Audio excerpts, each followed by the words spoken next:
A Guerra do Golfo foi um conflito que aconteceu no Oriente Médio, entre agosto de 1990 e fevereiro de 1991.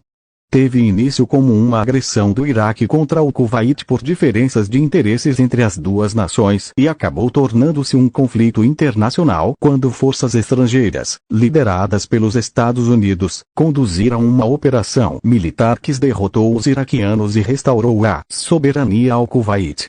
Esse foi o primeiro conflito dos Estados Unidos com o governante do Iraque, Saddam Hussein. As relações ruins entre as duas nações prosseguiram pelos anos seguintes e resultaram em uma segunda operação contra o Iraque, por parte dos Estados Unidos, a partir de 2003. Tinha causas para entender a Guerra do Golfo, é necessário compreender o contexto das relações diplomáticas entre as nações do Oriente Médio durante a década de 1980. O ponto de partida é o ano de 1979, em virtude de dois acontecimentos marcantes: a ascensão de Saddam Hussein ao poder do Iraque e a Revolução Islâmica, que aconteceu no Irã. A transformação do Irã em uma nação governada pelo radicalismo dos xiitas teve um impacto enorme para os interesses dos Estados Unidos na região. Além de ter perdido um importante aliado, a supremacia da Arábia Saudita, nação sunita e também aliada dos Estados Unidos, no Oriente Médio, poderia ser ameaçada. A ação do governo norte-americano e de outras nações do Oriente Médio governadas por sunitas foi a de usar o Iraque como ferramenta de enfraquecimento do Irã. Essa manipulação do Iraque levou o país à guerra com o Irã a partir de 1980. Essa foi a Guerra Irã-Iraque, conflito que se estendeu de 1980 a 1988 e não teve vencedores. Nesse conflito, o Iraque contou com o incentivo militar fornecido por países como Estados Unidos e Reino Unido, além de ter obtido somas gigantescas em empréstimos fornecidos pela Arábia Saudita e pelo Kuwait. Ao final da guerra, uma forte crise econômica e uma intensa demonstração popular de insatisfação com o governo atingiram o Iraque. Saddam Hussein, governante do país, procurava recuperar rapidamente a economia iraquiana e o melhor meio de fazê-lo era pela venda do produto mais valioso que o país possuía: petróleo. Mas o baixo preço do barril do petróleo prejudicava os interesses do Iraque em reconstruir sua economia. A responsabilidade por esse baixo preço, em partes, era do Kuwait. O Kuwait e os Emirados Árabes Unidos estavam vendendo altas quantidades de petróleo, acima da cota estipulada para cada país pela OPEP. Os dois países faziam isso deliberadamente para reduzir o preço e forçar países exportadores de petróleo a aderirem à OPEP. Era, portanto, uma forma de fortalecer a organização. Os problemas do Iraque com o Kuwait agravaram-se quando o pequeno país árabe passou a cobrar o pagamento das dívidas iraquianas. Saddam Hussein não estava disposto a pagar e desejava que o novo empréstimo fosse realizado pelos serviços prestados por seu país durante a Guerra Irã-Iraque. Saddam Hussein ainda tinha exigências territoriais em duas ilhas kuwaitianas no Golfo Pérsico, exigência negada pelos kuwaitianos, e acusava o Kuwait de roubar petróleo das reservas iraquianas que ficavam em Rumaila, na divisa dos dois países. Existia, portanto, na ótica iraquiana, uma série de fatores que abalavam as relações dos dois países. Negociações diplomáticas ocorreram durante parte do ano de 1990, mas à medida que elas não avançavam, Saddam Hussein preparava seu exército para a guerra.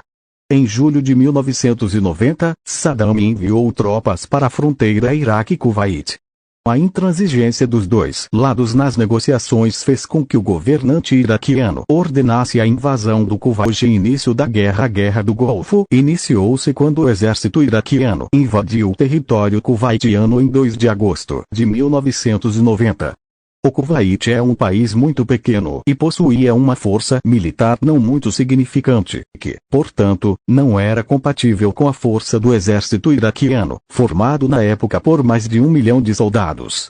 O Kuwait foi conquistado rapidamente, e as tropas iraquianas logo se estabeleceram na capital do país, cidade do Kuwait.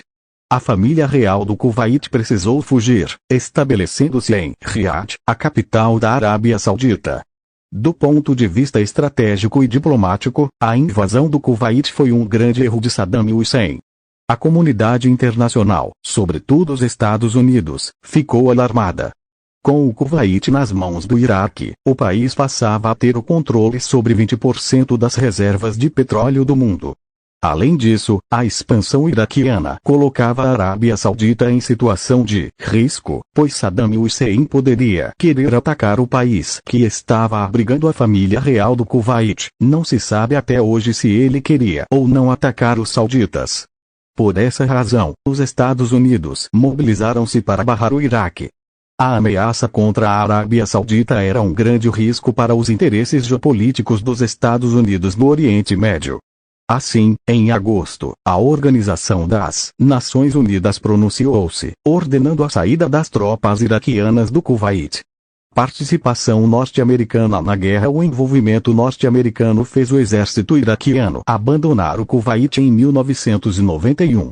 O envolvimento norte-americano fez o exército iraquiano abandonar o Kuwait em 1991. Primeiramente, a ONU ordenou a saída das tropas iraquianas do Kuwait. Depois vieram embargos econômicos para forçar Saddam Hussein a abandonar o país, mas nenhum dos dois casos teve o efeito esperado. Com isso, o presidente norte-americano, George Bush, autorizou, em 7 de agosto de 1990, que tropas do país fossem enviadas para a Arábia Saudita.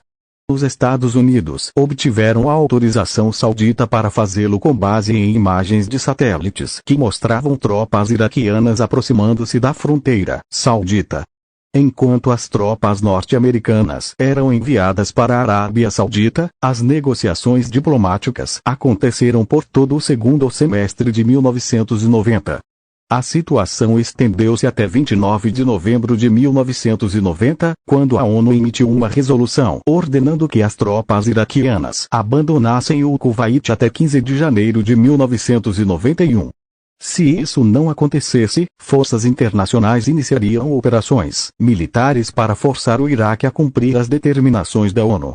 Nesse momento, já existia na Arábia Saudita uma verdadeira coalizão internacional, formada por cerca de 750 mil soldados de diferentes nacionalidades, mas liderados pelo exército dos Estados Unidos.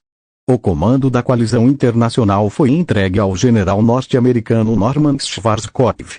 Os iraquianos não se retiraram do território kuwaitiano na data estipulada, e isso resultou na represália da coalizão internacional a partir do dia 17 de fevereiro de 1991. A operação que levou em frente a missão contra o Iraque recebeu o nome de Operação Desert Storm e iniciou-se com ataques aéreos que tinha 3 objetivos: destruição da força aérea iraquiana, destruição do aparato de defesa antiaérea iraquiana, enfraquecimento e desmoralização das forças terrestres do Iraque. Esses objetivos foram alcançados por meio de 42 dias de ataque aéreos incessantes. Depois que as forças iraquianas estavam visivelmente enfraquecidas, o ataque terrestre começou. Essa foi a 4ª fase do ataque norte-americano durante a Guerra do Golfo e iniciou-se em 24 de fevereiro de 1991. Enquanto isso, Saddam Hussein tinha como objetivos: garantir a defesa do Kuwait, desintegrar a coalizão internacional, atacar Israel. O ataque a Israel era parte de uma estratégia do líder iraquiano para fazer a nação hebraica entrar na guerra e forçar as demais nações árabes a se colocarem do lado do Iraque. Fim da Guerra do Golfo. Durante sua fuga, o exército iraquiano incendiou mais de 700 poços de petróleo no Kuwait. Durante sua fuga, o exército iraquiano incendiou mais de 700 poços de petróleo no Kuwait. A operação terrestre acabou sendo um desastre para os iraquianos e, em menos de 100 horas, as tropas iraquianas batiam em retirada de maneira desorganizada do Kuwait. Com isso, o Kuwait recuperou a sua soberania. Depois que os iraquianos saíram do Kuwait, o presidente norte-americano colocou fim à operação militar. Enquanto fugiam do país, as tropas iraquianas destruíram tudo que podiam, inclusive poços de petróleo. Mais de 700 poços foram incendiados, e o Kuwait perdeu, acredita-se, cerca de 2% de suas reservas com esses incêndios, que só foram contidos em novembro de 1912. Até janeiro de 1992, os Estados Unidos ordenaram a retirada de cerca de 500 mil soldados